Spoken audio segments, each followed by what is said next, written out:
রাত্রিবেলাতে দেখো চিকেন নিয়ে এসেছে।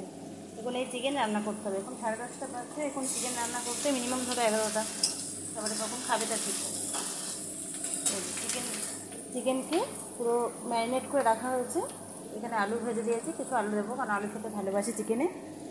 আর এই যে পেঁয়াজ ভাজা চলছে।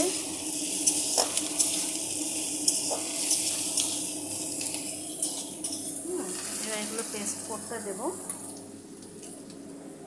চলো তারপর দেখাচ্ছি। এগুলো যখন পেস্ট করা হবে, গোটা মানে এতটা আদা লাগবে না, হাফটাই দিলাম আমি। এবার ঠিক পরিমাণটা না মানে কী বলবো, পরিমাণটা আমি একটু বুঝতে পারি না। চলো এটাকে পেস্ট করব। দাঁড়াও, তার জন্য একটু জল নিতে হবে।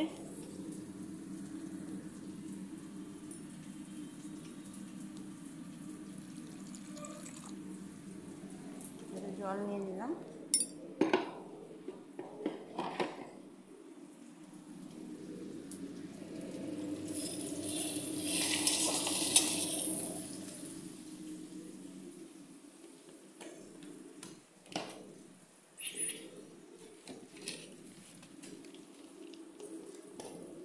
চলো পেস্টটা করি, তারপরে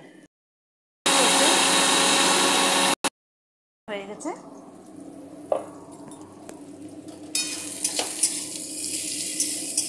এর মধ্যে ম্যারিনেট করা মাংস যেটা রেখেছিলাম, মিনিমাম বেশিক্ষণ টাইম হয়নি ম্যারিনেট রাখতে পারার মতো।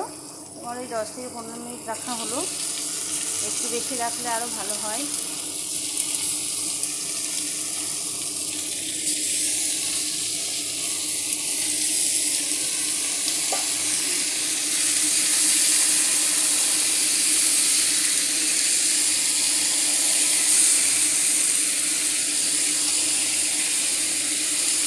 এটা কষা হবে ভালো করে। ভেজে করতে পারতাম, কিন্তু অনেকটা সময় লেগে যাবে, অনেকটা রাত্রি হয়ে যাচ্ছে। ওই জন্য শর্টে যতটা করা যায় সেইভাবেই করতে হচ্ছে, কিছু করার নেই। আমাদের কানকে খাওয়ানো হয়নি। এটা একটু কষা হোক, তেলটা বেরো। দেখো এখানে টমেটো পেস্ট হয়ে গেছে। আর এটা একটা পেস্ট করলাম, দেখাচ্ছি দাঁড়া। এই যে এটা হচ্ছে কাঁচা আমের একটু পেস্ট, একটু দিলে সেন্টটা খুব সুন্দর ওঠে। এতটা আদা লাগবে না, রেখে দিই। চলো এবার হোক, তবে দেখাচ্ছি।